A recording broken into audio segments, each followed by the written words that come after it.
வணக்கம் மக்களே. நேற்று ஃபேஸ்புக் பார்த்துட்டு இருக்கும்போது ஒரு பதிவை பார்த்தேன். ஒத்த சீட்டு வைகோ அப்படின்னு ஒரு பதிவு போட்டிருந்தாங்க.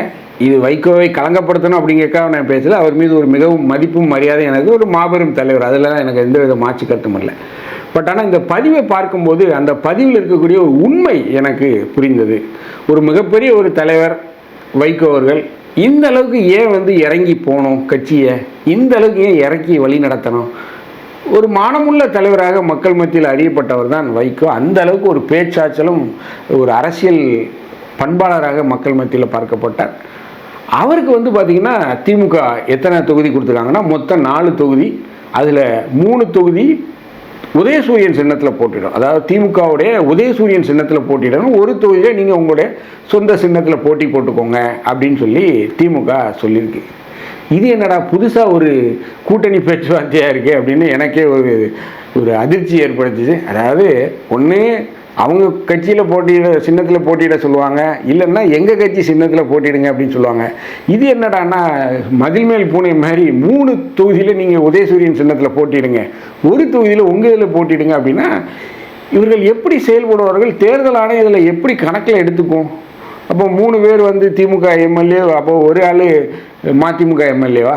இது என்ன கணக்கு அப்படின்னு எனக்கு புரியல. ஒரு குழப்படியான ஒரு நிலையை தான் இருக்குது. தேர்தல் ஆணையம் இதெல்லாம் வன்மையாக கண்டிக்கணும். அதாவது ஒரு கட்சியில் இருந்து மதிமுக அப்படிங்கிற ஒரு கட்சியில் இருந்து எத்தனை பேர் வேணாலும் போட்டிடுங்க, ஆனால் ஒரு சின்னத்தில் போட்டிடுங்க.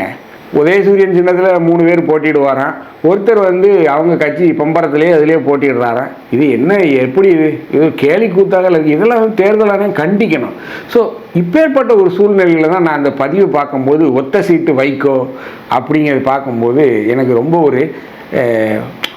ஒரு வருத்தம் ஏற்பட்டது. எவ்வளோ பெரிய தலைவர், அவரை பற்றி இந்த மாதிரி ஒரு பதிவை போட்டிருக்காங்களே அப்படிங்கிற மாதிரி தான் இருக்குது. ஸோ வெளியில் இந்த கூட்டணி பேச்சுவார்த்தை, இந்த ஒப்பந்தம் கையெழுத்து போட்டு முடிந்ததுக்கப்புறம் வெளியில் பத்திரிகையாளர் சந்தித்த வைகோ என்ன சொல்லாருன்னா, எங்களுக்கு பூரண திருப்தி, எங்களுக்கு மன நிறைவு. பத்திரிகையாளர் கேட்குறாங்க, 3 தொகுதியில் நீங்கள் உதயசூரியன் சின்னத்தில் போட்டிடுறீங்க, ஒரு தொகுதியில் உங்கள் சொந்த சின்னம் பம்பரமா இல்லை வேறு ஏதாவது சின்னத்தில் போட்டிடுறீங்க, இது என்ன மாதிரியான ஒரு நிபந்தனை, இது எப்படி உங்களுக்கு மன நிறைவை தரணும்? பத்திரிகையாளர் கேள்வி கேட்கும்போது அது எங்கள் கட்சி விஷயம், நாங்கள் பார்த்துக்குவோம் அப்படின்னு சொல்கிறாரு. அதாவது மக்களை பார்க்கும்போது இந்த அரசியல்வாதிகளுக்குலாம் இளிச்சவாயனாக தெரியுது. அதுதான் நான் சொல்லுவேன்.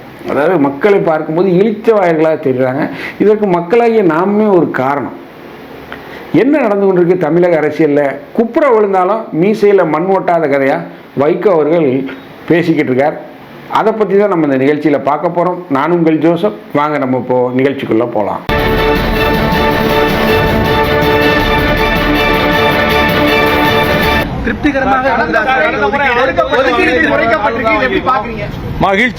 மகிழ்ச்சியோடு தெரிவிக்கிறதுல எல்லாம் அடங்கி போச்சு. 3 இடங்கள்ல உதயசூரியன், ஒரு இடத்துல மட்டும் உள்ள கட்சியினுடைய பதிவை பாதுகாத்துக் கொள்வதற்காக கட்சி தனி சின்னத்தில் போட்டியிடும் ஒரு தொகுதி.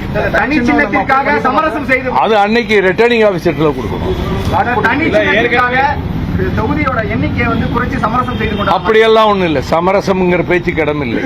குப்புற விழுந்தாலும் மீசையில் மண் ஓட்டலை, போடா சூனாப்பானான்னு நம்ம வடிவேலு ஒரு காமெடியில் பேசியிருப்பார் பார்த்தீங்களா? ஸோ அதே போல தான் இந்த மதிமுகவுடைய கூட்டணி பேச்சுவார்த்தை அண்ணா அறிவாலயத்தில் நடந்தது.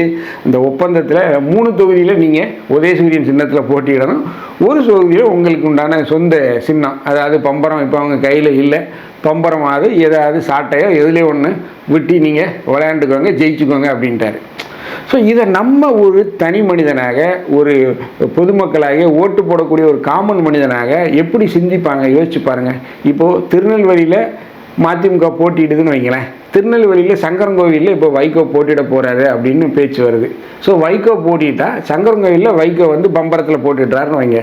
பக்கத்தில் இருக்க கோவில்பட்டியில் அதே மதிமுக வேட்பாளர் உதயசூரியன் சின்னத்தில் போட்டிடுவார். அப்போது ஒரு கட்சியோடைய ஒரு வேட்பாளர், தேர்தலில் போட்டியிடக்கூடிய வேட்பாளர் இன்னொரு கட்சி சின்னத்தில் போட்டிட்டா, உதயசூரியன் சின்னத்தில் போட்டிட்டா தேர்தல் ஆணையம் அவரை எப்படி எடுத்துக்கொள்ளும் அப்படின்னா, அவரை திமுக எம்எல்ஏவாகத்தான் எடுத்துக்கொள்ளும், திமுக வேட்பாளராகத்தான் கணக்கில் எடுத்துக்கொள்ளும். அப்போது மதிமுகவுக்கு ஒரே ஒரு சீட்டு தான். இந்த பதிவு உண்மையைத்தான் சொல்கிறது. ஒத்த சீட்டு வைகோ, அதாவது வைகோவிற்கு ஒத்த சீட்டை கொடுத்து திமுக ஏமாத்திருச்சு அப்படிங்கிறதான் நிதர்சனம். உண்மையிலே அதான். இது வெளியிலேருந்து பார்க்கும்போது உங்களுக்கு எப்படி தெரியும்னா, ஸோ மதிமுகவுக்கு 3+1 4 தொகுதி கொடுத்துருக்காங்க அப்படின்னு தான் பேசுவாங்க. ஆனால் உண்மையிலே மதிமுகவுக்கு கிடைக்கிறது ஒரு தொகுதி தான். இந்த 3 தொகுதி அவங்க திமுக எம்எல்ஏ. நாளைக்கு கொறடா ஒரு உத்தரவு போட்டால் அந்த கொறடா உத்தரவில் மதிமுகவுடைய இந்த 3 எம்எல்ஏக்களும் பேரளவில் மதிமுகவில் இருந்தாலும் அவங்க திமுக எம்எல்ஏவாக்கெல்லாம் தான் கொறடா உத்தரவுலே இருக்கும். திமுக கொறடா உத்தரவு சட்டமன்றத்தில் இருப்பார் இல்லையா, திமுக கொறடா அவர் ஒரு உத்தரவு போடுவார் எல்லாரும் வரணும் அப்படின்னா அதில் திமுக எம்எல்ஏக்கள் பேரில் இவங்க பேரும் இருக்கும். ஸோ இது எவ்வளோ ஒரு மோசமான ஒரு அவல நிலை பார்த்திங்களா. அதாவது ஒரு கட்சி இன்னொரு கட்சியை கபலீகரம் பண்ணுவது அப்படிங்கிறது இதுதாங்க ரொம்ப மோசமான ஒரு விஷயம். இப்போ இந்திய கம்யூனிஸ்ட் வந்து பார்த்திங்கன்னா அவங்களும் தொகுதி பேச்சுவார்த்தை போயிட்டுருக்கு. அவங்களுக்கு என்ன சொல்ல போகிறாங்கன்னு தெரியல, விசிகாவுக்கு என்ன சொல்ல போகிறாங்கன்னு தெரியல. ஸோ ஒரு கபலீகரம் பண்ணுவது திமுக என்ன சொல்லுது, பாஜகவை பார்த்து ஒவ்வொரு கட்சியும் நீங்கள் கபலீகரம் பண்ணிகிட்டு இருக்கீங்க அப்படின்னு சொல்கிறாரு. திமுக என்ன செய்யுது, அதே வேலையை தான் திமுக இங்கே வேறு வித்தியாசமாக நீ வடக்க போய் ஆட்டையை போடுறாங்க, நீ தெற்க போய் ஆட்டையை போடுறாங்க. இதுதான் நடக்குது. இது ஒரு அழகான உதாரணம். நல்லா யோசிச்சு பாருங்கள். நான் சொல்கிறது ஏதாவது தவறாக இருந்தால் கமெண்ட் செக்ஷனில் வந்து உங்களுடைய கருத்துக்களை சொல்லுங்கள்.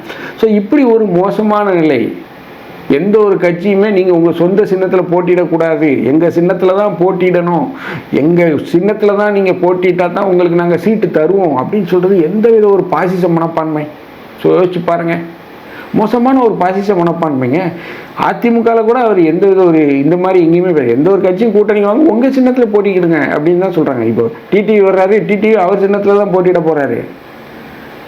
இப்படி ஒரு நிலை தான் அதிமுகவில் இருக்குது, பாஜகவில் கூட இருக்குது. பட் திமுகவில் இந்த மாதிரி மதிமுக போன்ற ஒரு மிக கட்சியை கூப்பிட்டு அது ஒரு எவ்வளோ பெரிய மனிதர் வைகோ அவர்கள், வை கோபாலசாமி அவர்கள் எவ்வளோ பெரிய அவர் பேச்செல்லாம் பார்த்தீங்கன்னா மெய்சில் இருக்க வைக்க அந்த அளவுக்கு பேசக்கூடிய மனிதர். இப்பொழுது அவர் மீது பல்வேறு விமர்சனங்கள் இருக்குது, அது ரெண்டாவது. பட் அந்த அளவுக்கு ஒரு மாமனிதர், மிகப்பெரிய அளவுகளில் நடைபயணங்கள் நடத்திய மனிதர். இந்த தள்ளாத விஷயம் தற்போது கூட நடைபயணம்லாம் போனார். பட் அது மீது கலவையான விமர்சனங்கள் இருக்குது. கூட்டணியிலே இருந்து கொண்டு மதுவுக்கு எதிர்ப்பான ஒரு நடைபயணத்தை போட்டார், அது விமர்சனத்துக்குள்ளாச்சு. பட் ஆனால் திமுக ஒவ்வொரு கட்சியும் கபலீகரம் பண்ணுது அப்படிங்கிறது தான் நிதர்சனம். போய் தொடர்ந்து கூட்டணி வச்சா இப்போ எப்படி மதிமுக போயிடுச்சா, அடுத்த நிலைமை யாருக்கு வரும் அப்படின்னு பார்த்தீங்கன்னா தேமுதிகவுக்கு வரும், விசிகாவுக்கு வரும். இதுதான் நடக்க போகுது. கம்யூனிஸ்டில் ஒருபோதும் அவர்களால் கபலீகரம் செய்ய முடியாது. ஏன்னா அவங்க ஒரு தேசிய கட்சி, அவங்கெல்லாம் ஒன்றும் இந்த வேலையெல்லாம் நடக்காது. அவன் என் சின்னத்தில் போட்டிட்டா இருக்கேன், இல்லைன்னா போயிடுவாங்க. ஸோ இப்படி ஒவ்வொரு கட்சிகளை இந்த கொங்கு நாடு மக்கள் தேசியம், இந்திய யூனியன் முஸ்லீம் லீக், இந்திய யூனியன் முஸ்லீம் லீக்லாம் பேரளவில் அவங்க கட்சி, அவங்க திமுக சின்னத்தில் தான் போட்டியிட போகிறாங்க. கொங்கு நாடு மக்கள் கட்சி ஈஸ்வரனுடைய கட்சி, அவர் இன்றைக்கி 2 தொகுதி கொடுத்துருக்காங்க. அவர் உதயசீரின் சின்னத்தை தான் போட்டிடுறாரு. பேர்னா அவர் நான் வேற ஒரு கட்சி வச்சுக்கிறேங்கிறது. போட்டிடுறது திமுக சின்னத்தில் போட்டிடுறது. என்னையா அநியாயமாக இருக்குது. நீங்கள் தான் இதுக்கு ஒரு பதில் சொல்லணும். உங்களுடைய கருத்துக்களை கமெண்ட் செக்ஷனில் சொல்லுங்கள். நன்றி, வணக்கம்.